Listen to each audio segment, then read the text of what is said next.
Hello and welcome to the Comic Conspiracy episode 595 for the week of, it's October 1st, 2023. My name is Ryan Higgins, who's here this week with us. Brock Sager. Kevin. And Lane. Hello. Hello. What's happening? We're back. We're all here. Unexpected missed recording last week. Well, not unexpected, just Kevin was gone, Lane was gone, Brock was kind of gone. No, I wasn't. I was here. I was sitting down. I went, is it time to record? We're recording Sunday. Okay. And then I walked away from the computer. Yeah. Toby's like, we're recording tonight? And I'm like, no one's around. If you're around, we can record. And then he has not replied to me since. I've not talked to Toby in a week. So I have no idea. What happened last week. But we're here. We had a podcast. We got some stuff to talk I've about. explained this before. I shut off notifications for social media. If it's important, text me. Otherwise, I'm pretty much there. Yeah, you know this. You know the schedule.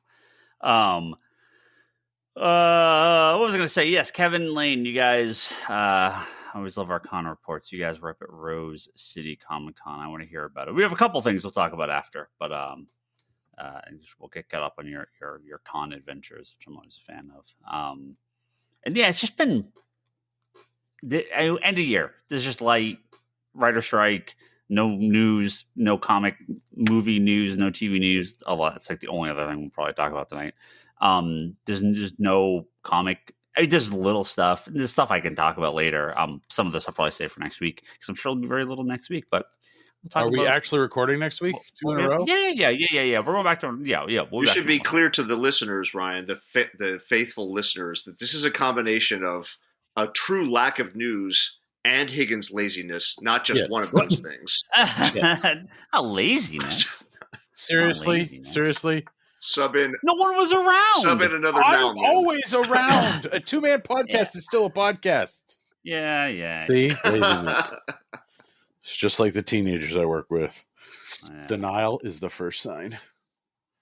Anyway, Rose City Comic Con. I want you guys to tell us all about it. How was it? This is up in Portland every year. Lane can start because he got there first. Yeah. Did not drag Bryce, as we discussed pre-podcast. So unfortunately, yeah. It would have been nice to see him. Get Bryce on. Yeah. Yeah, doesn't he live like 2 miles from the convention or something like that? Not 2, but within 10. Within 10. Oh, does he? Jeez. Right. Why couldn't he just jump on the tram then? Well, since he's listening to this podcast, we know he'll know about it for next year. So. Oh, you're giving him an actual year to understand? I would have said he'll know for Rose City like 2027. Yeah, so how was it gone? You guys got up there? You got up there. I went early. Thursday? Yeah, I went up early like normal because getting old. Don't want to rush it in the morning. Don't want to do the Toby where you wake up at 6 a.m, get on a plane, get off the plane, go straight to the con for 5 hours, then go straight to bed. I can't do that anymore. Yeah, I'm a fan of getting there the day early if you can. Yeah, rest is helpful, especially because once it gets started, it gets chaotic. Like trying to figure out badge lines, all that stuff. So it was typical this time too, but it was a little weird because like we had different badges this time. So we had different entrances to go to, different like routes to take. All that sort of thing was kind of new for us. Did they like redo the convention center or something? Or no, just for me because this is the first time I've been. Sorry, I should mention that. Yeah, sorry. This is the first time I've been to Portland Con. Yeah, because Kevin, you've been, right? Yeah. Yeah. I went up the day because the con on the first day started at 1 p.m. So I went that morning figuring there was time to unwind everything and then go. But Lane, you were there the night before or the day before, right? Yeah. Actually, I messed up because of the flight, trying to get cheap tickets. I ended up being there like almost like 30 hours ahead.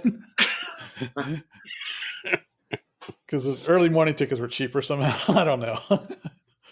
Hey, that's cool. Hang out in Portland. Portland's awesome. There. Yeah, I did. I actually took some time. On that early day, I actually walked down to. There's like a really, really dead mall, but there's a comic shop in there with like lots of independent stuff in there. It's kind of cool to just check out. Nice. Yeah, a lot of comic stores in Portland. compared to a lot of places. I think there are 5 comic stores within 5 miles of that convention center, something like that. Yeah, that sounds right. Because when I looked it up, I think I got 5 hits, and that was the closest to walk to. The others were all in a different direction through a freeway, so I was just got lazy. And very, very, very indie friendly. It's kind of what San Francisco and Berkeley used to be. I mean, San Francisco and Berkeley still are kind of. There just aren't the same number of stores that there used to be. Everyone's moved up to Portland and Seattle. Yeah. So like first day, just relaxed, got ready, got up late. Was going to meet Kevin, but I think I didn't realize he was coming in just early enough. So I went in. They had the huge queue. They didn't really know what they were doing in the beginning. Like, for some reason, originally the tickets, like the con opens at 1, the tickets were supposed to be open at 12 or no, 11. This Thursday or Friday? Friday.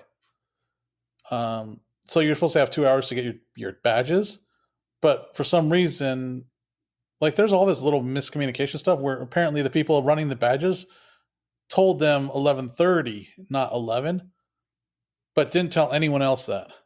So when everybody was there waiting at 11 and trying to figure out why we couldn't get in to get our badges, like there was a whole miscommunication, and they were doing all sorts of weird stuff with the lines, where they were like mashing lines together, which didn't make sense. Like people at the end of the queue got put into the front of the queue, stuff like that, just because they were trying to smash the lines together. I mean, weird. Is it just like not something you don't get your badges like sent to you or mailed out or anything? Because I mean that's most conventions now. Like I guess you had to pay a shipping fee to get it shipped to you. Oh, okay. Well, you also had to have purchased before, I want to say June to do that. I think I bought mine in July. Sure, makes sense. Which is still kind of early, but yeah. So half the people in line had badges already. The other half didn't. But we're all still stuck in that same line. So that's what was really awkward and weird. And then like once they open the doors, all it is just walk in and just go. Like there's no line, no arrows telling us where to go. You just wandered the hall. Yeah. And then eventually you find there at the bottom right in front of the entrance, there's the badge pickups. We should give a little context for listeners who have never been to this show before. It is called a Comic Con, but what this convention actually is I would say, Lane, dispute my numbers if you like. I'm just going to ballpark this. If you take a pie that's 100%, I would say this con, Rose City, is like 30% artist alley, 30% celebrities, 20% comics. What am I at now? 60? 80. Oh, 80. Yeah. And then actually I got to dial that down. Make that 20% artist alley, 20% celebrities, 10% comics, and the rest would be like what you'd call a maker's fair. It's that kind of sections in other cons that are near an artist alley where you see people selling like pins, merch, prints, things like that. That's a huge portion of Rose City. So it's very much like less a comic book convention and more like a general creative person convention. Yeah. So like Charlie we saw Charlie on Saturday. Charlie came for one day, and Charlie goes to these conventions to buy, comics and graphic novels. That's what he goes to cons for, not to get signatures or anything like that. So Charlie was in and out, and he said he was disappointed, but Rose City is not really a comic book shopping con. Rose City is like an interact with creative people con more than anything else. Lane, I don't know how much merch you bought there. Yeah, I've always understood it was way heavier on the indie comic scene and creator end of it. So, but I know they have started to add more celebrity stuff, which I don't think they had quite as much in the past. Yeah. So, but I think he's going to be. It's more than just indie comics. It's like this happens a lot at anime cons now too. A lot of the anime cons have now, like, their artist alleys aren't just anime related. They're just makers make up probably 20% of an anime con's artist alley now too, where there are people who make things like crochet dolls, candles. They make they do 3D printed dice and stuff like that. Like, it's not related to comics at all. Yeah. Like, yeah. There were places that make, like, there's the guys that make fudge. They're up there in Seattle also. There's people selling teas, selling candy vines. Like, they're not related to comics or media at all. It's just stuff they make. Yeah, it's like people who make stuff. They're like, the fudge booth is bigger than a majority of the comic book booths. Yeah, they had a double booth. Yeah. They do give out free samples. It's an Etsy store vomited all over the place. It's like an Etsy convention mixed with a comic book creator convention mixed with a celebrity photo op convention. That's basically what it is. Nice. And so for people, and I'm not saying that as a complaint or a negative thing, I'm just saying for people, somebody like Charlie who goes to a convention with a certain mission and a certain thing he enjoys doing, this is not that convention. Yeah, definitely. I mean, I'd say Artist Alley is still pretty big there. Yeah. It's larger than many other Artist Alleys. And they do have some makers in there, but they still have a large amount of, people doing fan art and prints and all that stuff. So there's still that. But there's people who are in the comics industry, but less people selling comics at that con. Yeah. Like, I think I went around, I think I counted only 10 to 12 booths that sold actual physical comics outside of the creators. So it's kind of slim. But also on the flip side, I don't think either of us was there to buy comic books. I know I wasn't. No, you two are fully 100% creator, and so signatures, art, commissions. Yes. And by that standard, I thought it was a really fun show. I only went to 2 days of it. But Lane, how was your experience the first time as a first timer? No, I'm the same. I really liked it. Granted, part of the benefit was that I had the hotel straight across the street, so it really helped me going back and forth. I didn't have to. It's not like San Diego where I have to trudge a mile away and back and forth all the time. But yeah, it was great seeing the creators. I did actually go shopping a little bit and did find stuff, because, well, you probably know that I'm picking up all sorts of I kind of look for bargain bin stuff nowadays. So there really wasn't a whole lot of that, but I did take some time to shop because, well, I was pretty much done after like a day and a half of the show. Like, the thing there is that the accessibility to the creators is so easier there because there's just less of a crowd. I don't know if that was just because it was Friday, because Saturday was a lot more crowded.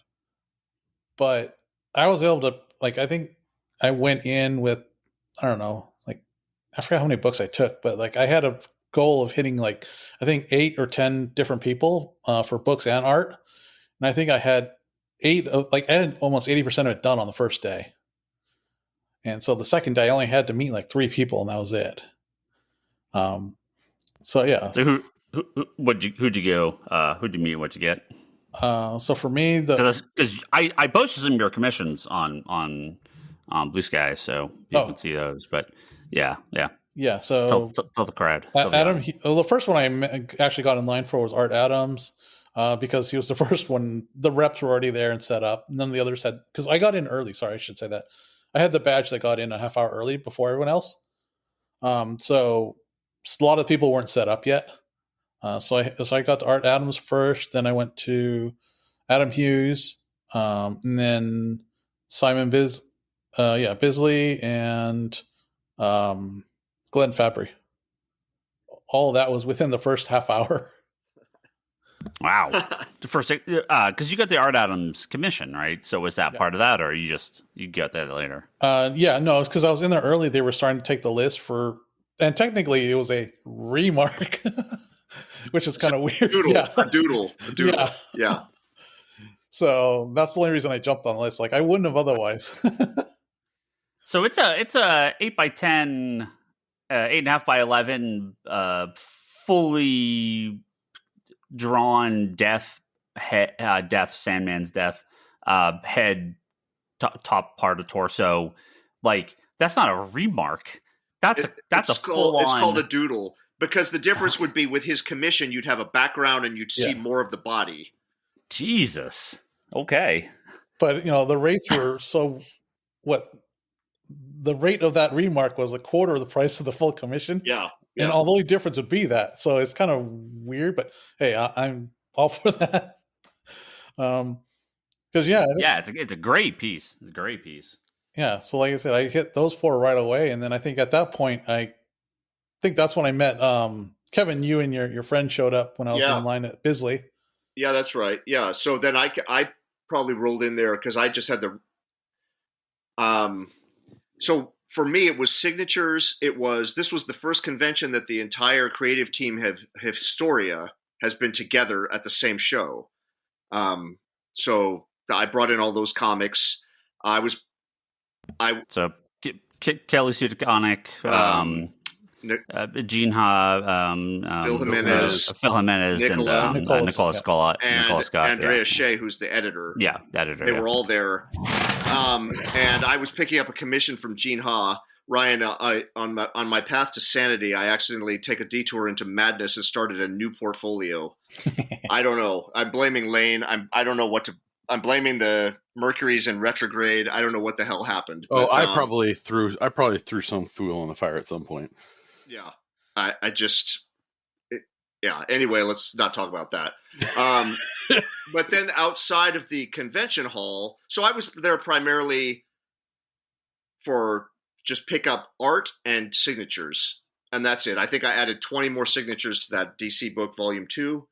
But then outside of the convention hall itself, in the lobby, in the little conference rooms, they had like a Star Wars props and costumes thing you could kind of walk through, like a mini museum. They had a room full of vintage video game consoles hooked up to TVs and monitors, going back to like the Atari 2600 and forward from there. And then they had a retro arcade where they were doing a tournament. And the only 3 games in the tournament, this is an all weekend long tournament, the only 3 games eligible were Miss Pac-Man, Centipede, and Frogger. And I'm like, oh, hell yeah. Love it. Bring it on. I was on the leaderboard as the high score on Miss Pac-Man for most of Friday. And I got a photo of the board to mark the occasion, because then once the real players rolled in on Saturday, my score was like I was maybe in the top 100 after Saturday, but I was number 1 for a few glorious hours on Friday. But yeah, just like fun stuff like that even if you didn't walk into the convention hall itself, there was still stuff to see off the lobby where you could just drift through these little rooms, and each one is a different theme, different things to look at or play. Yeah, it's just a very, very, it's the opposite of it's the anti-San Diego, the Earth 2 Comic-Con, very low-key, very laid back, very little to rush to or place you have to be or things you have to fight through a crowd to get to. Just a chill convention. And granted, that's not everybody's flavor. And I appreciate a more bustling convention as well, but it's a nice, different kind of vibe to balance things out. Yeah, I think you have to know what you're going in for, right? Yeah. In Charlie's case, I didn't even know Charlie went. In Charlie's case, if you're going for back issues, I would have told him this is not the con for you, right? Like there are just certain cons that are not going to have. They're not a shopping con. Ones that will. Yeah. No. Yeah. Like I said before, everything I've heard about Rose City in the past has been, this is like, especially the small press and those kind of mid-tier creators, like that's what this con is. Now, if he went to the con and then went to other comic book stores in the area and shopped, that's what he did. A different story. And plus, he has a lot of friends there, so it wasn't. Yeah. That's why he went to the con for a day. But it was very much on one of the days, I was in the con in the morning, then hopped on the train, went downtown for a while, then came back on the train, jumped back into the convention center. It's just very chill, very relaxing. So, Ryan, I know you're going to be disappointed. There's not a lot of like funny, like Toby style adventures because there just wasn't the opportunity for anything like that. There never is if Toby's not there. Well, even if he had been there, I don't know what we could have fit in. Oh, he would have found a way. He would have found a way. I shouldn't doubt. Yeah, that's true. He would have created something. Yeah. But yeah, anyway, that's about it. I mean, it's not that it makes it sound kind of boring, but it was actually very fun and relaxing. There's just not a lot to report on oh, you're not going to believe this. We climbed a fence. We're holding a pizza box or any of this kind of shit. I'm wandering around drunk getting free veggie burgers. There's nothing like that. No. No, that's cool. No, I love hearing about cons. Yeah, Rose City's been on the list for a while that I've wanted to go to. I'm like, I got to get out of the area and do more. Like, I wanted to do Rose City. I've wanted to do C2E2 in New York Comic Con one day. All three of those are kind of on my list. So, well, and you very different. And cons. You just named three very different flavors of conventions. No, that's what I mean, right? I mean, yeah, they're drastically different conventions. Yes. But I mean, I've done the one-day hotel con, and I've done San Diego. Yeah. So I've done the extremes. Yep.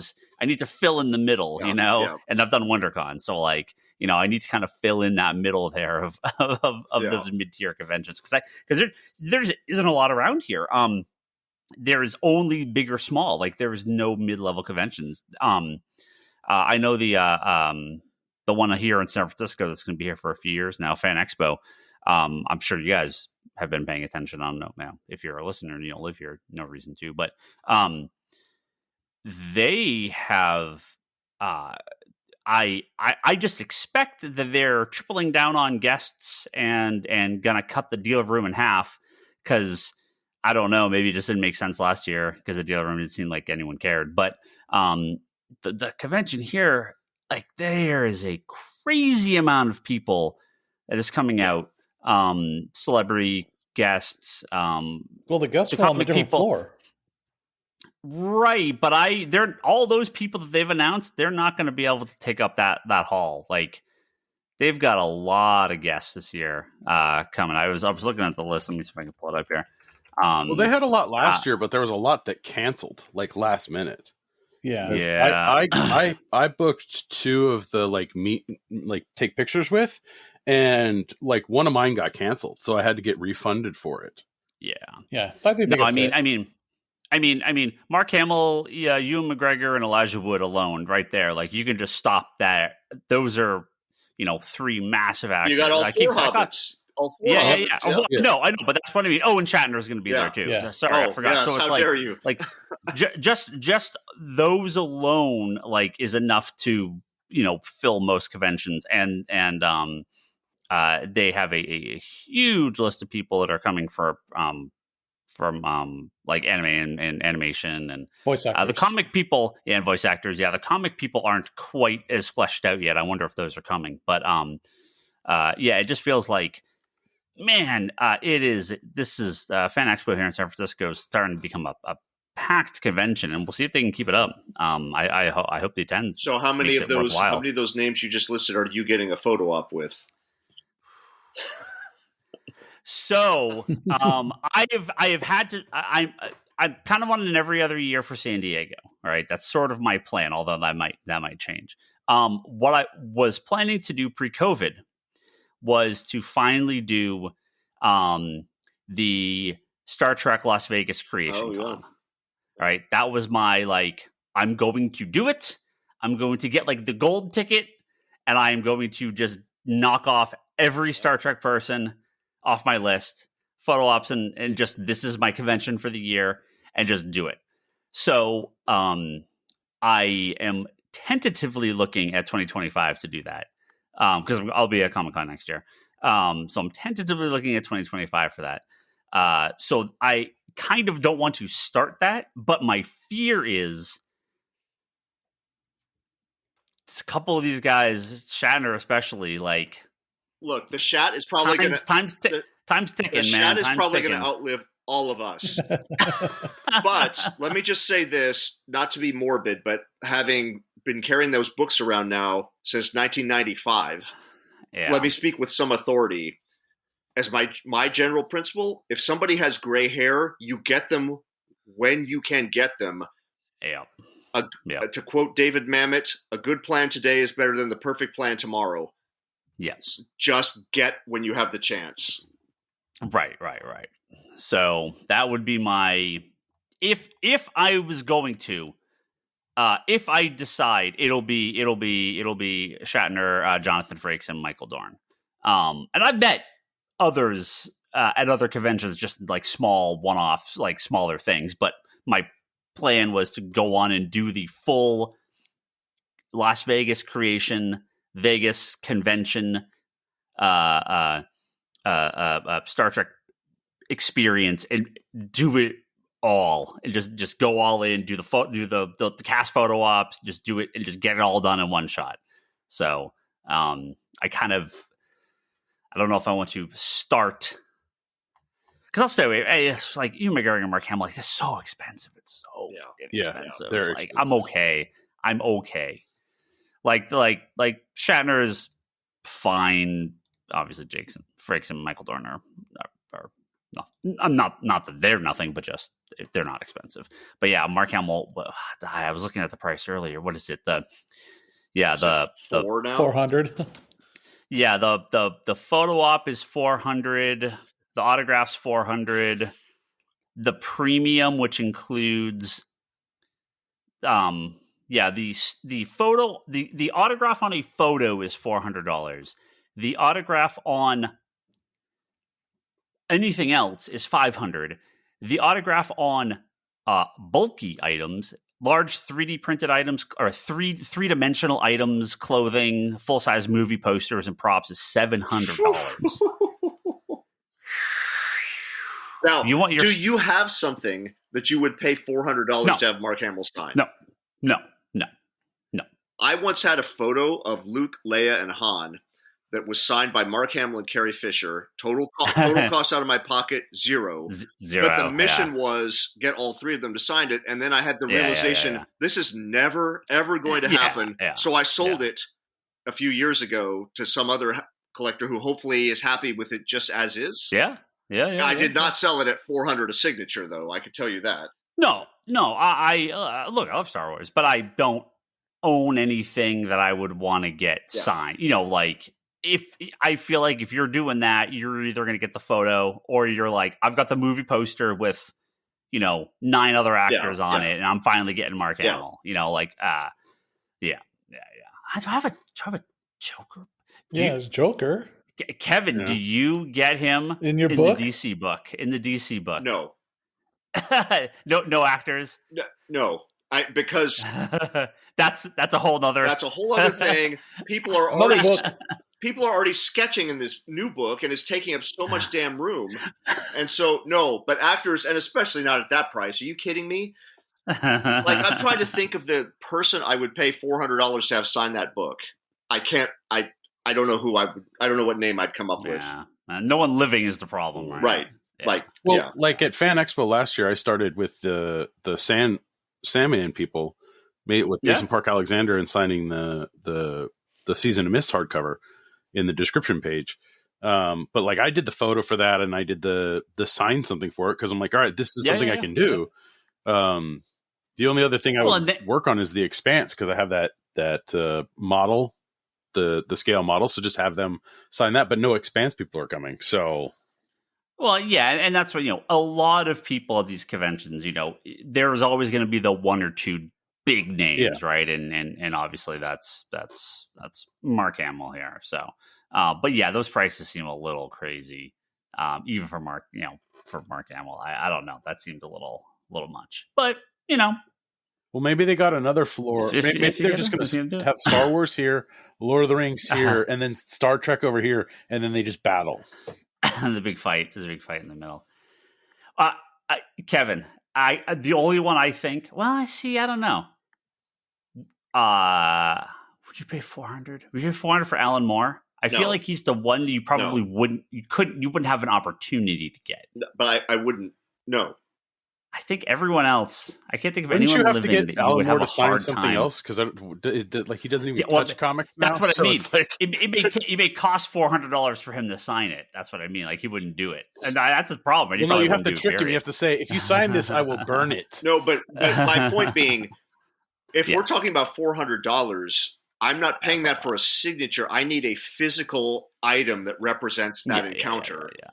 Like, they used to have that at San Diego, where the IDW had a thing where you would go out to dinner with the creators, and you'd get a drawing and an artist edition book, and it was like $400 for the whole night, not just like stand there for 10 seconds while they snap and somebody glowers next to you on the photo. No. But I will happily be there for moral support if you want to go stand in line and pay it. I'll be your lane. I'll be rooting you on. I'll be there. I didn't see too many. Lane's like $400. Nothing. I didn't see any like, creators though. Like yeah, creators. That's what I mean. They haven't really dropped the big list of creators yet. They've got some, but just not the. There's a bunch more that the reps haven't released yet. Yeah, I feel like that's coming. Yeah. No, they're definitely coming. Yeah.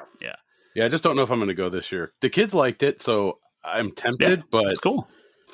That's fun. It's fun. We'll see. Yeah. Well, my San Diego plan is kind of like every other year. Unless something weird happens where I can, where I can go. But yeah, that's kind of my plan. But I wanted to, because they around here they've started to do some more like the smaller con hotels, and I'm like, oh, we're gonna start building up to like more real conventions in our area. Outside of Fan Expo, you've already that's kind of you already have a successful Kickstarter and a successful anthology comic. Why don't you just start a comic book convention? Oh God! Oh my God! Very confident that is of all the things I would like to do, running a convention is absolute dead last of things I would ever even remotely consider doing. Never in a billion trillion years. I have heard so many horror stories. I mean, just the amount. I mean, it's one thing if it's like, hey, it's a Sunnyvale con and I invite 5 people. Yeah. Like that's not like an actual, even like a small convention. You could do something like Cape and Cal did, but not something. Yeah. Even that, like they had a lot of people show up. There's a store up in Oakland called Cape and Cal Comics. They won the Eisner Award this past year. So for retailing. So I think we talked about it when they won the award. But they did a little like local artist con, like a little 1-day thing, and that's great. I mean that's cool because it's all local Oakland people, and But yeah, running like even a small convention is a full-time job. There's just no way. Well, how about if you didn't? I don't even like setting up a con. Never mind running one. Holy if you don't run it, would you be willing to just handle the complaint email box instead? So you're telling us he would just get them sent to him and he would never answer them. Yeah, right. Just delete the emails like trash. You'd organize them, but you wouldn't respond. Well, I can't. I mean, I understand people get mad, right, when celebrities cancel and stuff at these conventions, but you have to think about how many different schedules they're trying to compete around, and sometimes they announce this stuff a year out, and or like 9 months out, and things change all the time. Oh, I wasn't upset when the celebrity got canceled on my end. I'm like, okay, all I was wondering is, are we going to get refunded? Like, because they didn't really make that clear, so I was just like, hey guys, just to clarify, I'm not pissed off. I understand these things happen. You'll get refunded. It's just, I mean, the convention doesn't want people to cancel, right? I mean, but I kind of feel like, maybe they're like,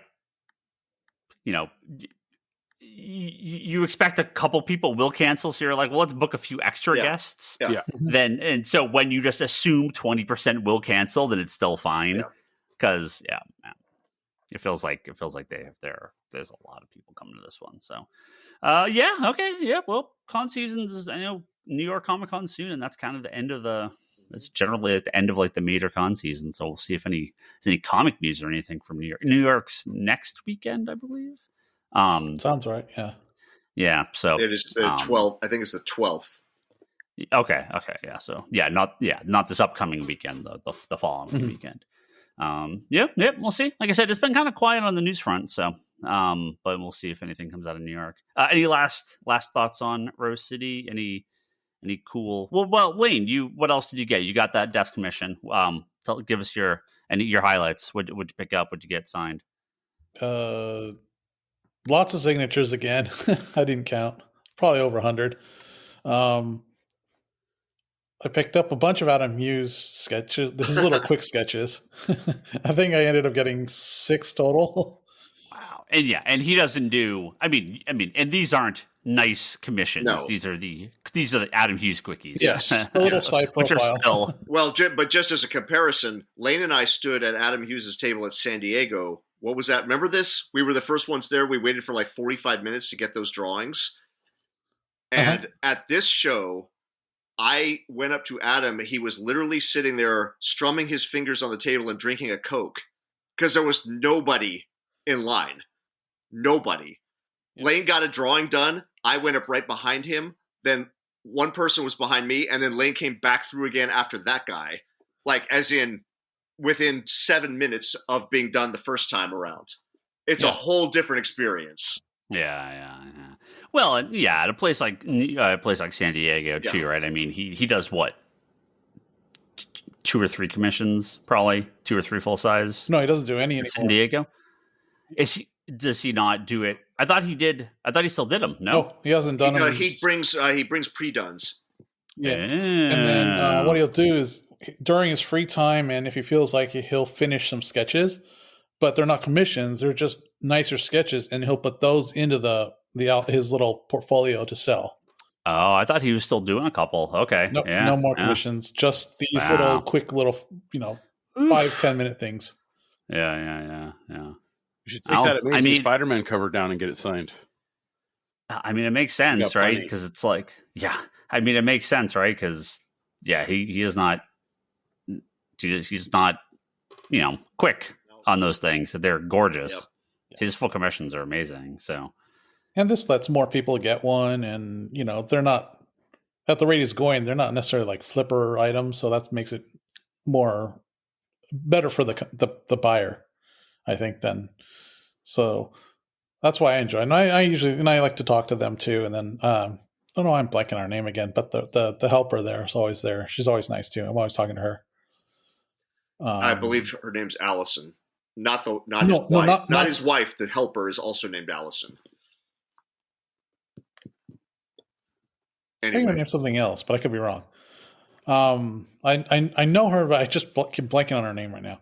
Because I see her all the time. And other than that, I think I got like a quick remark from Stelfreeze. I was saying that I went to see him each day and talk to him for a bit. He's so nice to talk to. And then got a nice commission from Eric Canetti, which is another ex-Wildstorm artist that I've been a huge fan of. He used to live in the area, but he's now up in Oregon. And then I think the only other major thing was I did the celebrity signing for. Well, I did Rebecca Romaine, who was Mystique. Oh, that's right. Yeah, because you told me about this. Yeah. There's a small story to go. Yeah, those little small stories that I went there straight away because I figured it'd be easy. When she showed up, we got a surprise visit. Her husband showed up. And he just started walking down the line and just started greeting everyone, like taking selfies, just saying, "Hey, I'm just here to support my wife. How's it going?" And so John Stamos was just hanging out in line not John with you Stamos. guys. No, she's not. Oh, who'd you say? Her husband. She's married to Jerry O'Connell. Oh, sorry. That's what I'm thinking of. Sorry, Jerry O'Connell. Yeah. He was married to Stamos before. Yeah. They were both married to the same woman. Yeah. But so Jerry O'Connell was just walking around, really nice, really, really nice guy. He was like shaking hands with everybody in line, and everybody in line was just freaking out trying to catch him, but whatever.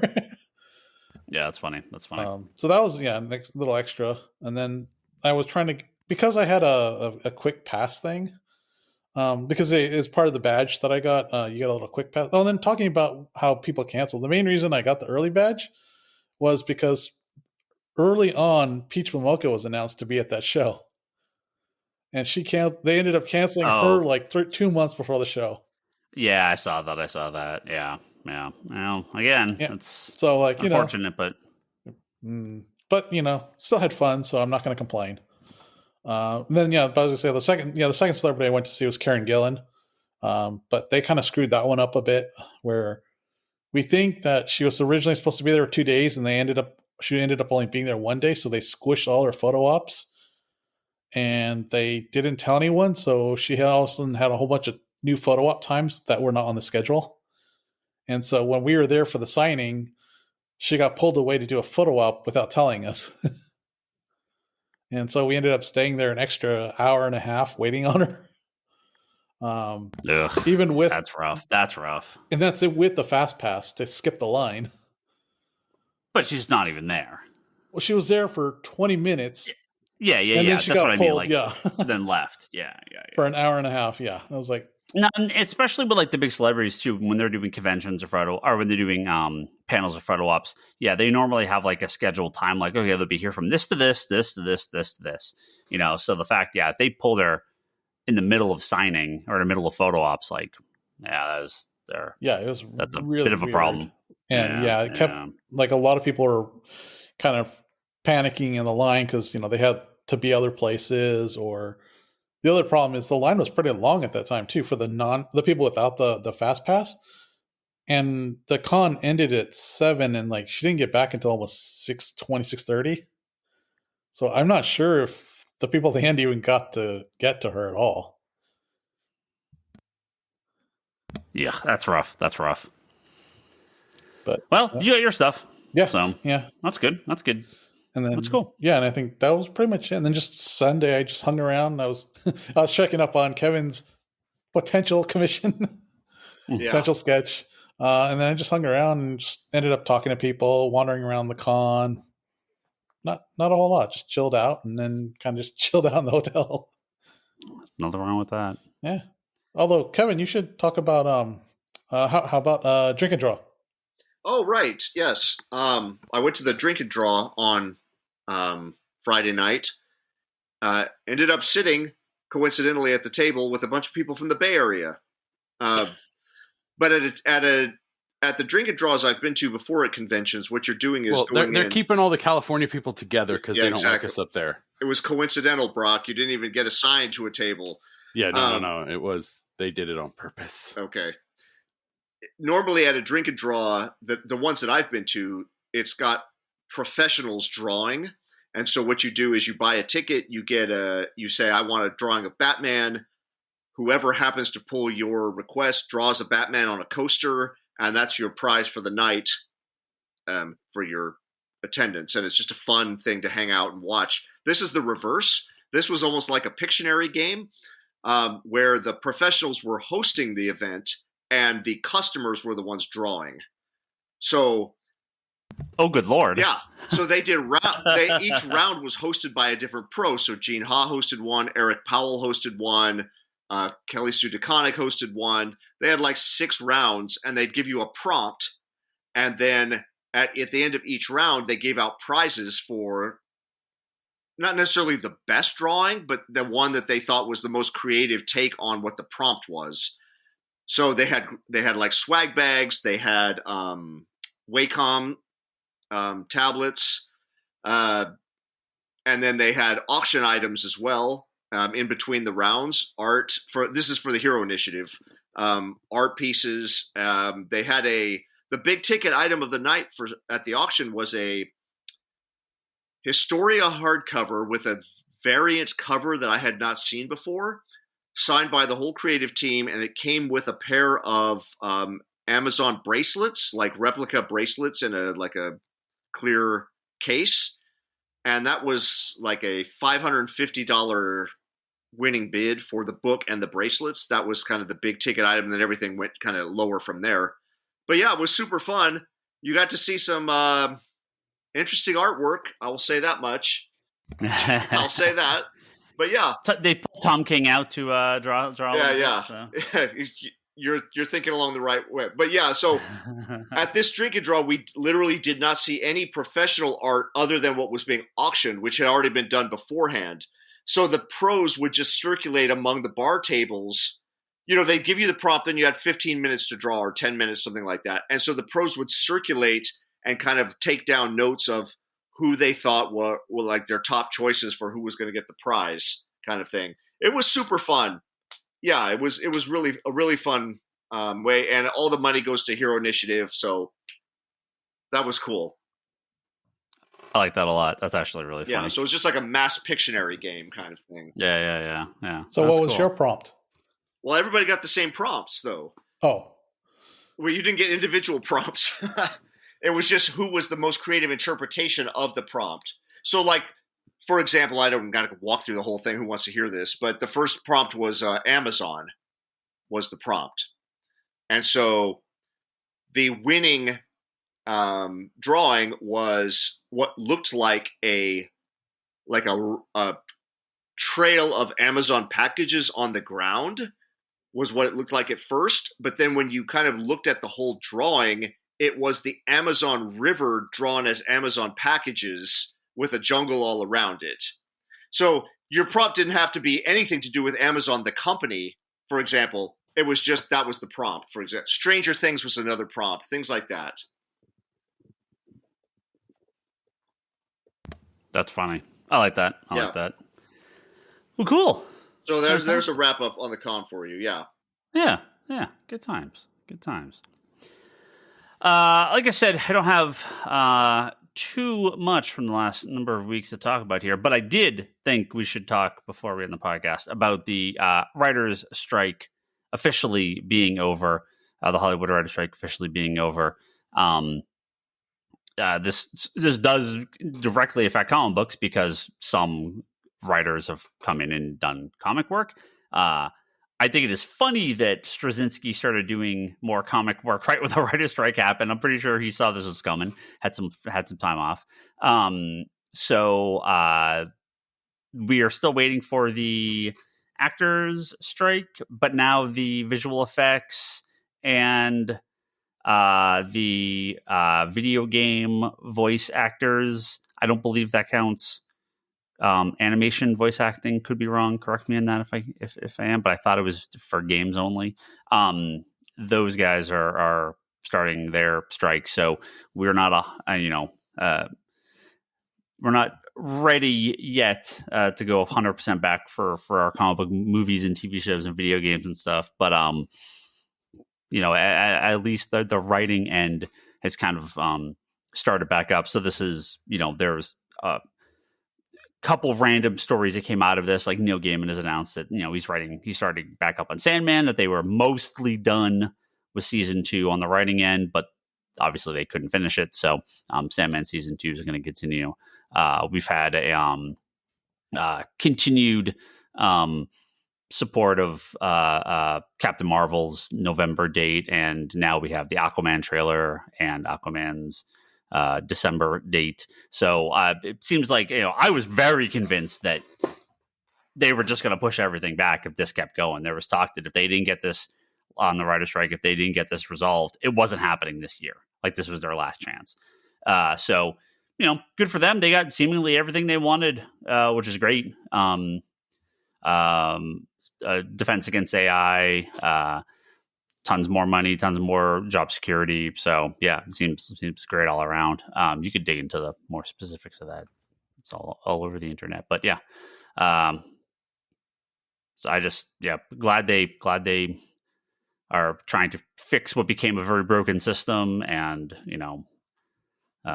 we've seen Amazon announced advertisements are going to be in their streaming services. There's another company too. So it seems like the streaming companies all the media companies are figuring out like streaming has to have massive changes. And we've talked about this at length in previous podcasts as it relates to like the comic book movies and shows. But it's good to see that's getting cleaned up. So we'll see. It's going to be a while before everything's back to normal, but we at least have Captain Marvel and Aquaman out this year. So we'll look forward to those. Like on the comic end, there's not, and like I said, there hasn't been a ton, but there was something I did want to talk about that just happened over this past week or this past weekend. That'll be kind of our last thing before we wrap up. I don't know if any of you guys saw this. Brock, you may have. You were here. Kevin and Lane, I don't know if you guys did because you guys were. Oh no, you've been back. They've been back. You may have seen this. In relation to the strike and everything like that, a big concern was AI and AI writing, and obviously for comic books, AI art has become a huge concern, right? The DALL-E, was it DALL-E 4? I think that's the name of the program. Started to put out as part of their paid service, apparently. And I will correct myself here because remember, these are not AI programs. This is plagiarism software. We have to remember to use the correct terminology here. The plagiarism software, DALL-E, right? Started to make comic books. Basically, they're now like there's basically like some sort of like comic functionality. It's like a template or something. Yeah. So this has caused various AI bros to come out and put their stamp on comic books. And a number of these have been just eviscerated through the internet because of just how bad they are, how wrong every element is. There was a Calvin and Hobbes one making the rounds. There was a Batman comic, quote unquote, that all it is just like stuff clearly stolen. It's clearly Brian Boland art and Mike Allred art and other Totally Batman artists. Stuff from It's just stuff from Killing Joke, just just moved around. There was another one that was God, I had to listen. I was looking at some of these earlier. I saw the Calvin and Hobbes one and I saw the Batman one. I didn't look at them completely because I was like, oh, this looks like trash. I don't need to read these. But I was reading everyone's commentary on them. And right. No, shit. No. Like I said, these were like 4-panel strips that this program made. And again, it takes existing artwork, kind of redoes it. The Calvin and Hobbes one, it's just nonsensical. It's just they're all meaningless. The Batman one, it's like, well, congratulations, you've mashed up. You've opened Photoshop and put 4 different panels from 4 different Batman comics together. Like it's nothing. Like it, I guess it's meaningless. Like and you look at the comments and people are like, this is incredible. Oh my god, I can't. It's just like it does not. It's not real. There's no story. It doesn't make any sense. The art's all off in every place. Like, comic artists and editors were like going through and they're like, what the hell is this? What is this? Like, you don't notice all these mistakes, these problems. Like, none of this is real. Like, this is just from other stuff. Like, you didn't make this. So I don't like it. I've seen a few comments in the last day or two where people have been like, it really sucks that this art gets so much press of people that want to dunk on it, where good stuff struggles to get any sort of coverage. And obviously we're falling in the same trap. But I think it is worth talking about to continuously warn people that this stuff is out there and to make them understand what this is, that this is not art that these people have made. This is not stories these people have written. This is plagiarizing from existing things without the consent of the people that have created the original art and the original stories. Mm.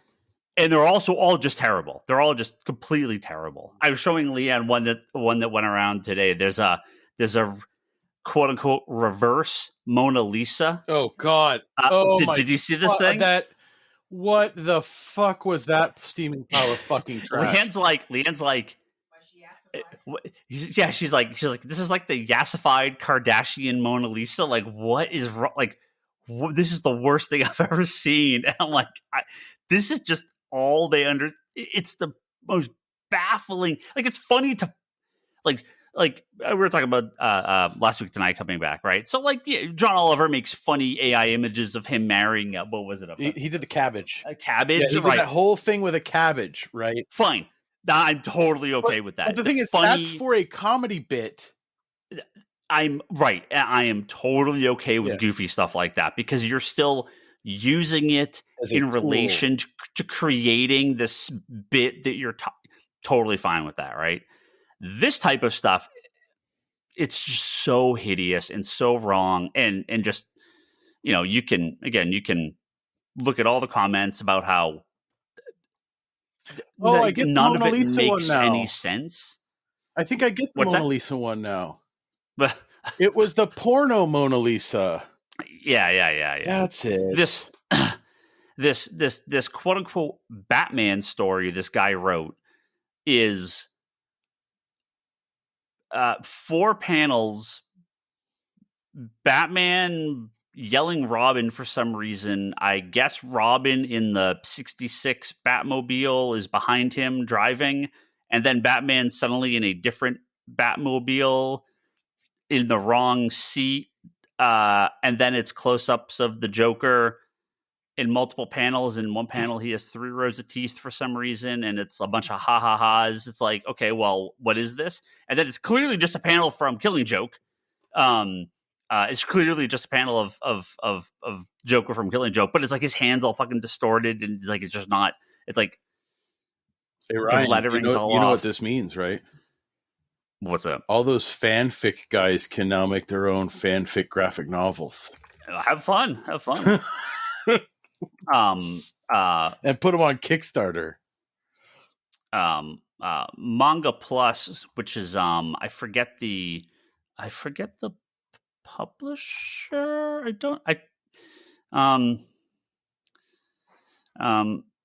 don't remember the publisher, but there's a manga company that basically is now using AI to translate and letter their digital comics, their simulpubs, right? So it comes out at the same time in Japanese and English, and it was a very similar, like, okay, the translation is not really good, but the lettering is all like Japanese writing is top to bottom. English is left. English and Roman languages are like left to right. So you have to sort of reword and rework the translation when you're translating manga, because you have to make them fit into the existing word boxes and word balloons, and it's pretty tough. And it's like the original release of this digital manga, their first like AI trained translated digital copy. The lettering's all like coming out the side of the boxes, like it's all off. The whole thing is off, and it's an impossible to read situation. They release this as a paid product, so yeah, man, just it's so bad. Continue the good fight against it. Have any of you guys had Google ask if you want AI assisted search? I block it every time. I say no every time. See, here's the thing. Again, I'm going against what I'm going to say but I'm doing this as a way to tell other people to do this. So when you see people post this stuff on social media, not like dunking on it, I don't even do that anymore. Like, I just don't repost it at all. Not even to dunk on it. Like, it's fine, because again, you're just spreading it. Just block the people. Just straight up block them. There's no reason to ever see anything these people ever do. Again, if someone funny making something stupid, that's not what this is. When these are clearly Twitter paid accounts that are making shit for engagement, just block them. Just block them and move on.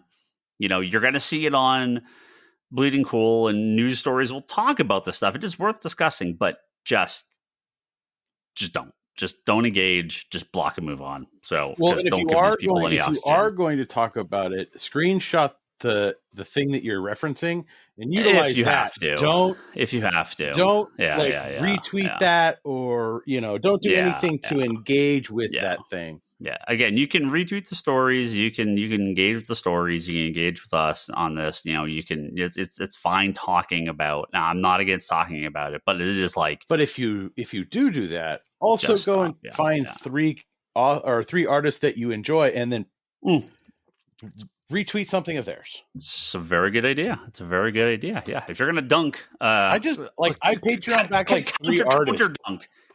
Counter dunk. It'd be like, well, I'm gonna dunk on this guy, but then I'm gonna also reblog like 6 other things. So this is my counter to this. I actually am okay with that if that's what you want to do. I'll take it.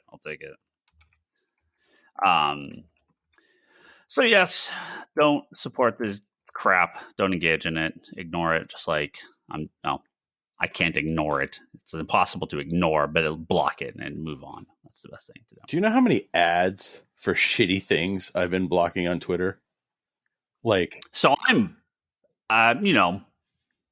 sung this tune a few times, but it's actually at the point where the people that I use Twitter for aren't using it anymore. Yeah. So I'm all but done. I basically go on and I'll post the podcast and store stuff occasionally, but that's it. So I don't use it anymore.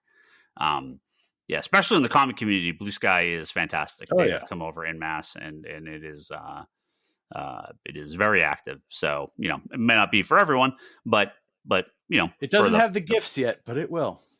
Hopefully one day. It's all good. And you know what? Maybe just don't use social media. Maybe Ryan Scott was right. Maybe it's all bad. Maybe we should just go. Maybe you should go touch grass, as they say. So, but that's it. That's a wonderful podcast. Comic Conspiracy. We'll be back. Yes, we will be back next week. Yes. Back on Monday. Yes. I promise. Kevin, we're holding them to it, right? I mean, short of something happening, yes. Well, because we're doing this on Sunday. We're doing this on our off day, right? It's like the whole idea is we were trying to just do those every other Mondays because it was a better time to do it. But and people were around more often. But we'll go back to doing our regular schedule. You guys didn't talk about Pulp, did you? No. Okay. That was weird. Where was I? We have to. Sorry. Before we go, we have to thank all our wonderful Patreon backers, including Edward at geekyvillain.com. Make sure you go check out their site for all sorts of cool geeky stuff. The Lowdown with Luke and Derek on Spotify and YouTube. Joe Duff, Kelsey May, Craig Anderson at the Executive Evolution Podcast, Jimmy Rivera at the Social Forum Podcast, and Talon Bray. Thank you all very much for your continued support. Patreon.com/Comic Conspiracy. Kick us a couple bucks over there. And send us some questions. You could send us some questions, sure, at the Comic Conspiracy at geekbox.net. Send those over. If you have some questions. Yeah, that's never going to get answered. Okay. Send it to the email. It goes to the email file. No, that's our email, the Comic Conspiracy at geekbox.net. Send us some email. Or go on the Patreon and post questions in the Patreon group. That's what it's there for. Or ask us on Blue Sky. Patreon.com/Comic Conspiracy. If you can, go to comicsconspiracy.biz. You can pick up some cool stuff from us on there as well. Physical comics you can pick up in store for mail order. And go to meanwhileanthology.com. Find out how to purchase the Meanwhile, a comic shop anthology edited by myself and Kevin Sharp, written by myself, Kevin Sharp, Lane doing art on Brock's story that he wrote. Toby did his story as well. Leanne did the art on my story. And all sorts of other great, wonderful friends and people we knew through the industry and new friends. And the reaction's been great. Sales have been great. Super, super cool. We failed to find one of our friends at Rose City who also contributed. Oh, really? Named Brian Bendis.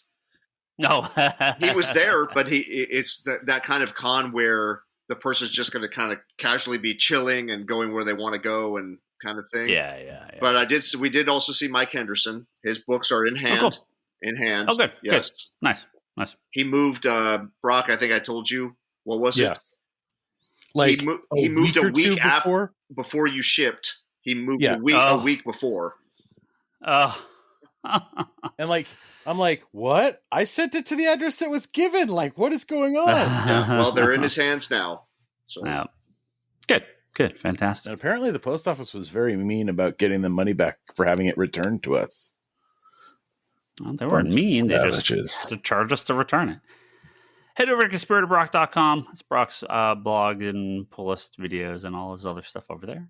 Charlie's Wanders in the Fourth Dimension Doctor Who podcast. You can listen to him talk about Doctor Who once a month till the new series comes out. Kevin's weekly new series called Between the Panels at fanbasepress.com, interviewing cool creators, big and small. And my wife Leanne's store at leannehill.com and her Etsy store at etsy.com/shop/leannehill.art. We can purchase all sorts of cool art from her. She always does really good around Halloween because she does a lot of Haunted Mansion stuff. So if you're a Haunted Mansion person, you maybe got another week or two to get some of that stuff for Halloween. So go check out her Etsy store. And if you, I'll say the Twitter names and we're basically the same on Blue Sky. Yeah. I'm Ryan Higgins, Ryan on Twitter, Ryan Higgins on Blue Sky. Brock is Brock Sager on both. Toby is Toby XI on both. Charlie's Insanity and Chaos on Twitter. I don't think he's on Blue Sky. Kevin is that Kevin Sharp on both. The store is just on Twitter, ComicsCon store. Come follow us, say hello. And check out Geekbox. We'll be doing a new episode tomorrow night. And our good friends over at Manga Machinations talk about manga and anime. Always appreciate hearing from them as well. That's it. And thank you for listening. We'll be back next week with a new episode. Goodbye.